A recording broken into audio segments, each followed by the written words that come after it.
Jeffrey Epstein. I want to go down a little bit of a rabbit hole on Jeffrey Epstein with you guys because I recently saw a clip from the Flagrant podcast with Sagar Ajeti, the host of Breaking Points, in which he talked about a 2003 Vanity Fair article on Jeffrey Epstein. Now I'm going to play you the clip and then I want to go through some of the article with you. So here it is.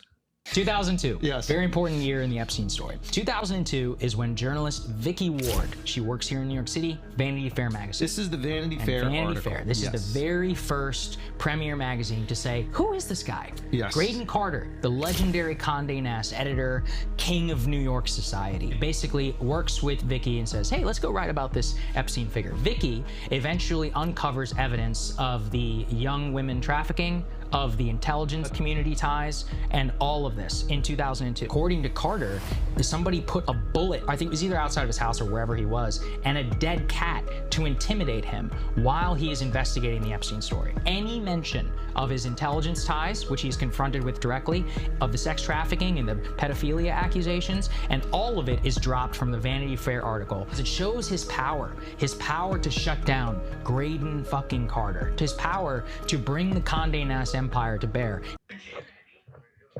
All right, so first things first, I looked into the Graydon Carter incident a little bit, and there's a New Yorker article on that 2003 Vanity Fair article. And what I found was, yes, there was a bullet outside Graydon Carter's house and a dead cat's head. But those were two separate incidents, and for what it's worth, Carter actually denied in that piece that it was connected to the Epstein issue.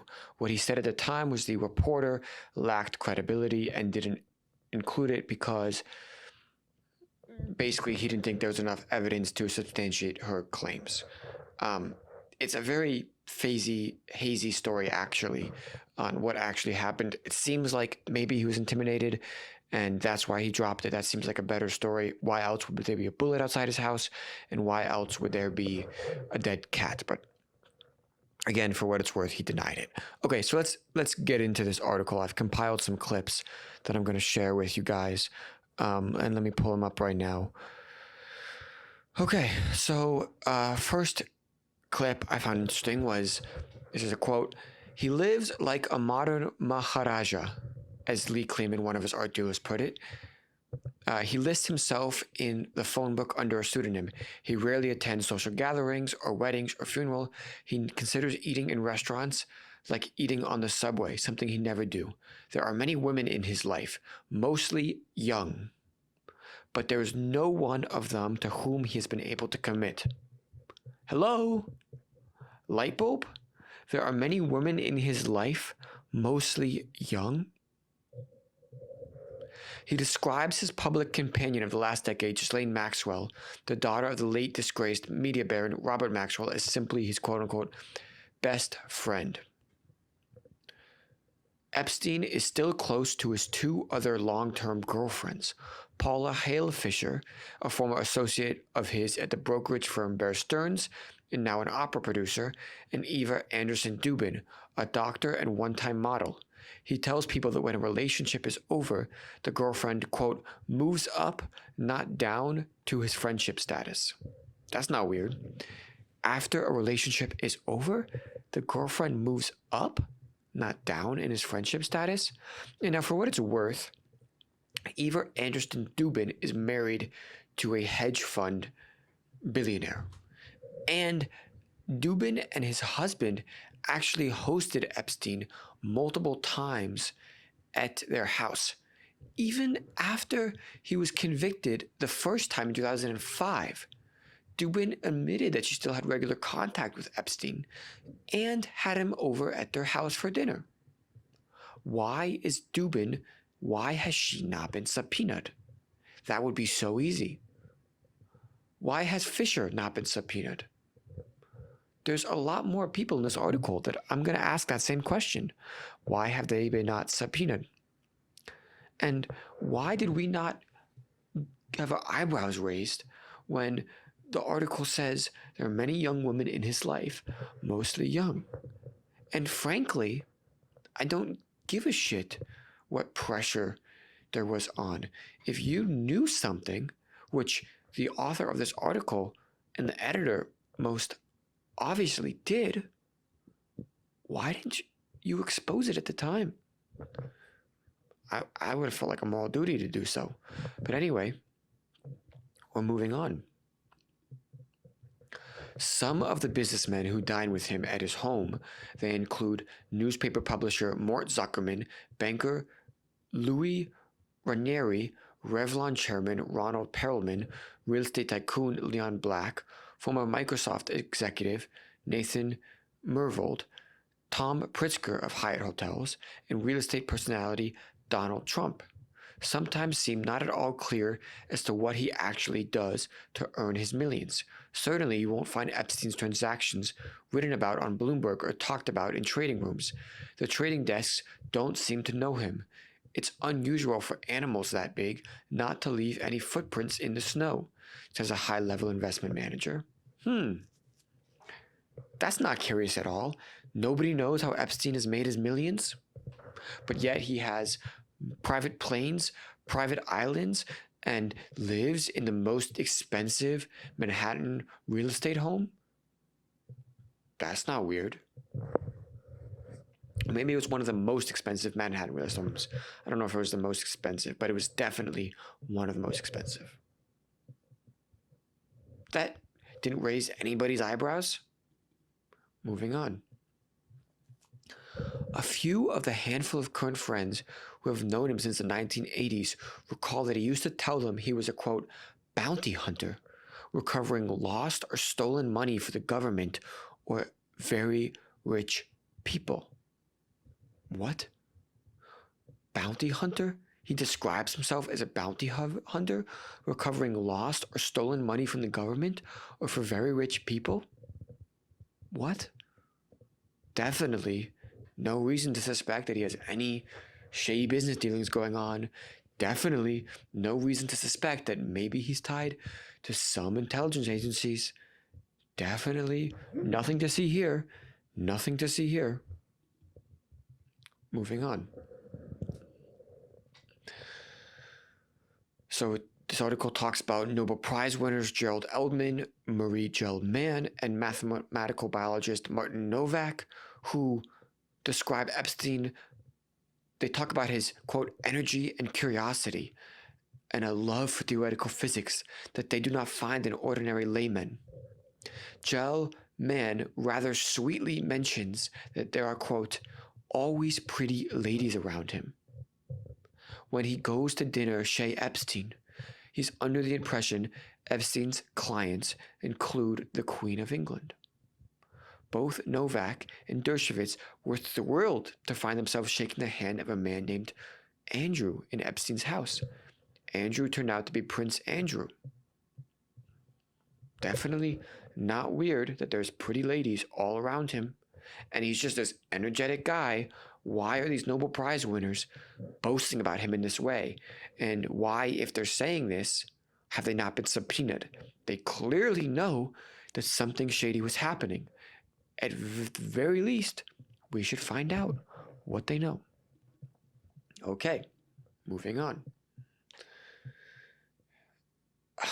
Leslie Wexner. Very rich guy.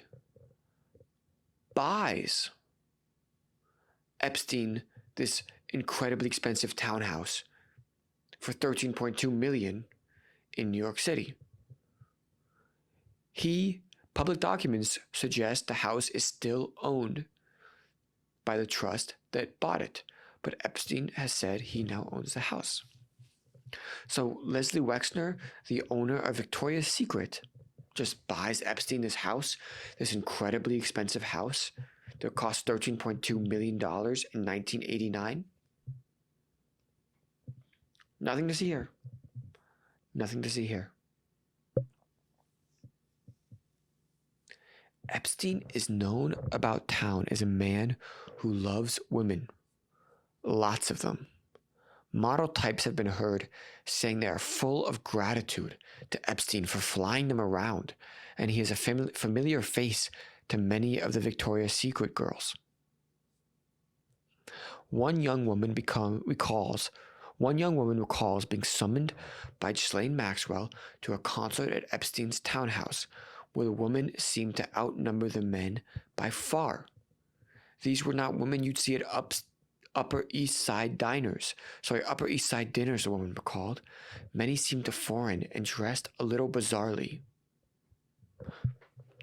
The same guest also attended a cocktail party thrown by Maxwell that Prince Andrew attended, which was filled, she says, with young Russian models. Some of the guests were horrified, the woman says. He's reckless, says a former business associate, and he's gotten more so. Money does that to you. The fuck?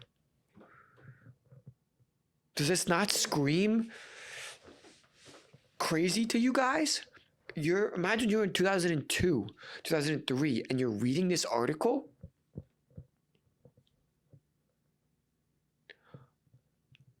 What the fuck is going on?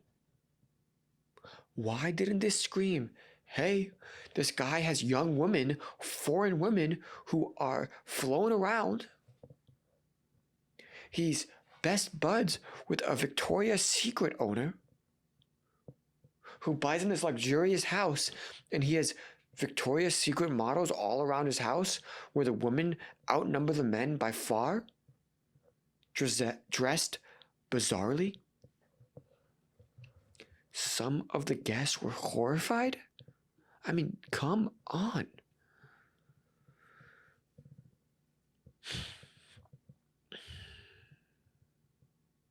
In November, he was spotted in the front row of the Victoria's Secret fashion show at New York's Lexington Avenue Armory, and around the same time, the usual coterie of friends and beautiful women were whisked off to Little St. James, where he tells people has been renamed Little St. Jeff for a long weekend. He's flying these women to his island? My goodness. I mean, this article continues, and I'm running out of time here, but holy crap. Another person who went to the island with Epstein and Maxwell and several beautiful women remembers that the woman, quote, sat around one night teasing him about the kind of grasping woman who might want to date him.